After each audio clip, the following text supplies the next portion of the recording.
And black people can't afford to indulge rich white people's need to endlessly flagellate themselves. They just want prices to go down and good jobs and the police when you call them. Well, if he's right, then why didn't people vote for the former prosecutor who actually had policy plans to help the working class? Stop saying that Whoopi Goldberg getting yanked from The View right after she attacked me on The View is karma. There's no such thing as karma, sorry. Sorry, but life is random. The only word to describe it when a big game hunter gets trampled by an elephant and then eaten by lions is hilarious. Bill Maher is out here wrecking woke arguments like it's his full-time job and his latest target none other than Whoopi Goldberg. Now, let's be real. The actress kind of had it coming given her ever-growing portfolio of cringe statements since 2022. Maher didn't just criticize her, he verbally disassembled her piece by piece in a takedown so brutal it left Whoopi scrambling for cover like a cartoon character dodging. And Bill, so what exactly did Goldberg say this time to earn Maher's unfiltered wrath? And how did his clapback manage to leave the woke mob devastated? Don't worry, we've got all the juicy details right here. Buckle up, folks. This isn't just a bumpy ride, it's a roller coaster with no seat belts. We have got to get past this endless, unforgiving, zero-tolerance mindset bent on punishing and disappearing anyone caught saying the wrong thing. The right response to speech you don't like is more speech. Goldberg has poked the bear now. She's dealing with the claws of brutal truth, and oh, it's not pretty. Remember our last video where Bill Maher shredded Sonny Hostin for trying to pull a fast one by putting words in his mouth? Well, turns out the View crew isn't taking the L quietly. This time it's Whoopi Goldberg stepping up, apparently on a revenge mission to deliver their pound of flesh. Looks like Sonny couldn't handle the heat Maher brought, so she called in the cavalry, Whoopi Goldberg herself, and boy, did she come in hot, ready to rumble like a contestant in a reality show nobody asked for and black people can't afford. And black people can't afford to indulge rich white people's need to endlessly flagellate themselves. They just want prices to go down and good jobs and the police when you call them. Well, if he's right, then why didn't people vote for the former prosecutor who actually had policy plans to help the working class? I mean... Classic Whoopi Goldberg flipping through the woke playbook like it's a Bible when yo argument sinking faster than the Titanic. Whip up a straw man and go on the attack. Bill Maher was making a clear point about black Americans wanting better jobs, a stronger economy, and responsible policing. Simple enough, right? But here comes Whoopi rambling about voting for a former prosecutor with plans for the working class. Does that connect? Nope. Do you see the logic? Of course not. Because there isn't any. It's like she's playing darts blindfolded, hoping something sticks. Spoiler alert, it doesn't, and Bill Maher didn't let it slide. Let's tear down statues of Lincoln and Let's tear down statues of Lincoln and get rid of the police. Just, no, it's not that I've gotten old, it's that your ideas are stupid. They pointed out that Whoopi's ideas are probably nonsensical, which is typical of The View. The View has become the political talk show equivalent of a train wreck, painful to watch yet somehow impossible to look away from. Sure, it's known for its controversial and, let's face it, questionable takes on just about everything, but Sonny Hostin and Whoopi Goldberg managed to elevate the chaos to new heights with their utterly outrageous commentary. Remember that time Charlemagne the God braved the set as a guess you could practically see him wondering if he'd stumbled into some sort of alternate reality to criticism. The criticism is valid because, Democrats stand on this moral high ground all the time and, they act so self-righteous. The reality is he didn't have to say anything in regards to, whether or not, his son wanted to be pardoned. He could have said, hey, man, I'm not focused on that right now. Joe Biden, the self-proclaimed champion of no one being above the law, just pardoned his son Hunter Biden after, surprise, surprise, he was found guilty of corruption and other related offenses. Talk about family values, right? This move has predictably set off a firestorm of criticism. After all, how do you square the whole no one is above the law stick when your son gets a free pass? It's almost like saying justice is blind, unless you're a Biden. Hunter's guilt was as obvious as a toddler caught with cookie crumbs on his face, yet somehow accountability just didn't make it onto the family calendar, and that was Charlemagne's point. If the woke mob claimed no one was above the law, then They should live by their own standards. Simple right, well, Whoopi thought.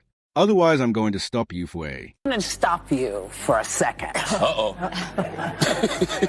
Only because you don't know that it was a lie. We don't know why he changed his... You really think he just changed his mind over Thanksgiving weekend all of a No, sudden? I'm going to tell you what I think. Okay. Yeah. I think he changed his mind because he got sick of watching everybody else get over. There you have it, another eye roll. Inducing gem from the Queen of Cringe.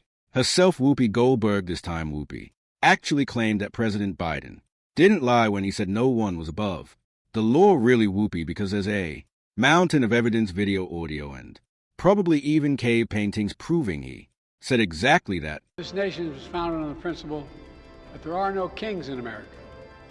Each of us is equal before the law. No one is above the law. Watching Whoopi tell a blatant lies like watching someone confidently argue the sky isn't blue while standing under a cloudless sky. At this point, Whoopi's mental gymnastics could qualify her for the Olympics, but even then she'd probably trip over her own logic. You could even see the shock on Charlemagne's face at Whoopi statements, but she didn't stop there. She claimed it is possible Biden changed his mind because he was sick and tired of watching everybody get over him. Charlemagne was stunned into silence. So I'm just going to follow the straight and narrow always, because that's what's expected of Democrats. But that's their fault. They're the ones that go out. Don't- They're the ones that go out there and they stand on this moral high ground. Listen, They don't have to do that. You see, the problem with the woke mob is they only call out wrongdoing when the offender isn't part of their exclusive little club, but when the guilty party is one of their own, suddenly the outrage turns into a whispered defense or convenient case of selective amnesia. Of course, Whoopi and her ilk got away with their shenanigans because it was Charlemagne on the show, but when Bill Maher got wind of their antics, he said, "Hold my beer," and he delivered one of the finest verbal eviscerations we've heard in a while.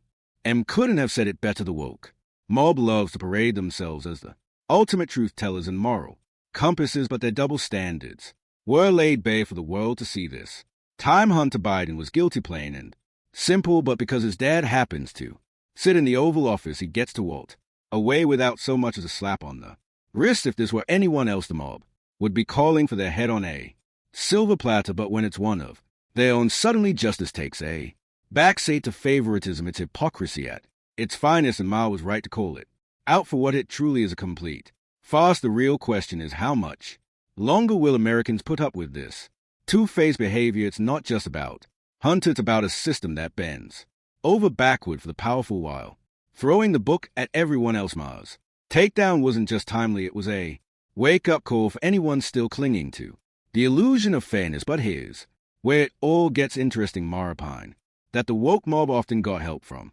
mainstream media. Was it appropriate to? Was it appropriate to bury the Hunter Biden? You're talking about the press doing that? He's saying that's what they did, and that is what they did. They buried the Hunter Biden story before the election because they were like, we can't risk having the election thrown to Trump. We'll tell them after the election. And we know for a fact that that's what they did? Of course. You don't but follow I mean, this. saying you know for a fact that that's what they did. I don't know what they did. I know, because you only watch MSNBC. No, that's not true. Downplay the Hunter Biden scandal, working overtime to shield President Biden and derail Trump's re-election bid. Key outlets dismiss the story as Russian disinformation despite mounting evidence while censoring dissenting voices. Whoopi Goldberg eagerly joined the chorus, scoffing at the legitimacy of the allegations on The View, but Maher wasn't having it. He called her out for playing defense instead of seeking truth, dismantling her excuses and exposing the blatant hypocrisy for all to see. Above any matters of politics or what's right or wrong, the one thing I know for sure about America is this: it's run by mean girls. Mean girls in the press and in politics and in life. And when they smell blood in the water, the lust to finish off a vulnerable person will never be denied. Maher was spot on. The ladies of The View, especially Whoopi Goldberg, aren't just woke. They're like a pack of mean sharks circling and ready to tear apart anyone who doesn't align with their ideology. Their brand of debate isn't about discussion or truth. It's about silencing dissent and enforcing their worldview with snaz and snark. Whoopi in particular has perfected the art of dismissing opposing voices with a wave of her hand as if differing opinions are beneath her. Maher, however, wasn't afraid to call them out, exposing their tactics for what they are bullying disguised as activism. It's no wonder has become a thorn in their side, consistently shining a spotlight on their hypocrisy for viewers tired of one-sided narratives. Maher's takedowns feel like a breath of fresh air in a room full of stale arguments. Run for office as if the voters don't live here, as if they don't go to the grocery store and Starbucks and the office, but they do. But a poll last year asked, if America is the greatest country in the world, more blacks and Hispanic Americans agreed with that than the white progressives. It asked if racism is built into our society. White progressives agreed with that at higher levels than black and Hispanic people. It asked if government should increase border security. Same result. Hispanic Americans are less okay with illegal immigration than whitey.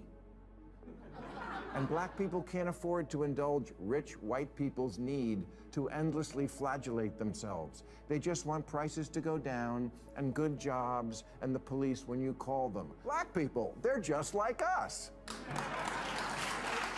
Maher argues that the woke mob needs to stop clutching their pearls over Trump's win and start facing reality he didn't steal it, cheat for it, or conjure it out of thin air. He won it fair and square because millions of Americans like what he was selling, no matter how much it made the progressive left gag instead of blaming Russia racism or whatever scapegoat is trending on Twitter this week. Maybe it's time to accept that democracy means sometimes the other team scores. It's not a glitch, it's a system working as intended. The sooner they stop playing the victim and start playing strategist, the better shot they'll have in 2028 or even 2032. A coalition of Trump voters, people who really like him, they certainly are those, and then there's people who don't necessarily like him that much, but they still think he's less crazy than stuff that strikes them as aggressively anti-common sense. Maher nails it again. Not everyone who voted for Trump is hosting mega rallies in their backyard or swearing faulty to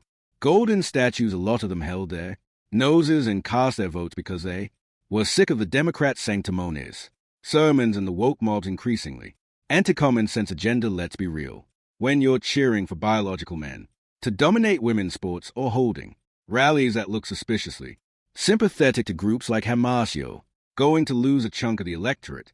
People didn't vote for Trump because they loved his tweets or his tanning bed glow. They did it because the alternative seemed like a lecture from a self-righteous vegan at a barbecue. If the left wants to win, maybe it's time to stop alienating the middle by embracing every fringe idea in the activist play big and start focusing on what actually makes sense to the average American. Finally, new rules. Stop saying That Whoopi Goldberg getting yanked from The View right after she attacked me on The View is karma.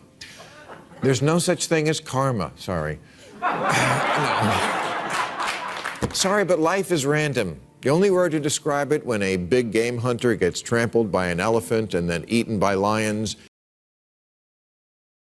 Yep, it's comedy gold. Bill Maher didn't just deliver the final nail in Whoopi Goldberg's coffin. He practically built the whole thing while laughing at the absurdity of it all. Whoopi, the self-appointed high priestess of the woke mob, decided to take a swing at Maher for daring to think for himself big. Mistake. Maher's response: vintage Bill. Sharp, unapologetic, and devastatingly funny. He called out the irony of a co-host of the Viewer show that markets itself as a forum for diverse opinions, attacking him for having a view she didn't like. It's a little rich, isn't it?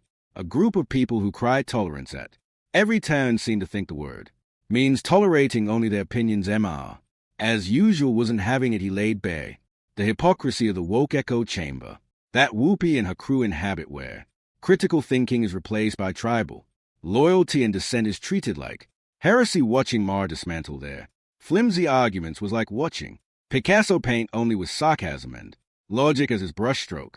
And with this, we draw the curtains on today's episode. If you liked it, then hit the like button and subscribe to this channel for more videos like these. Thanks for watching.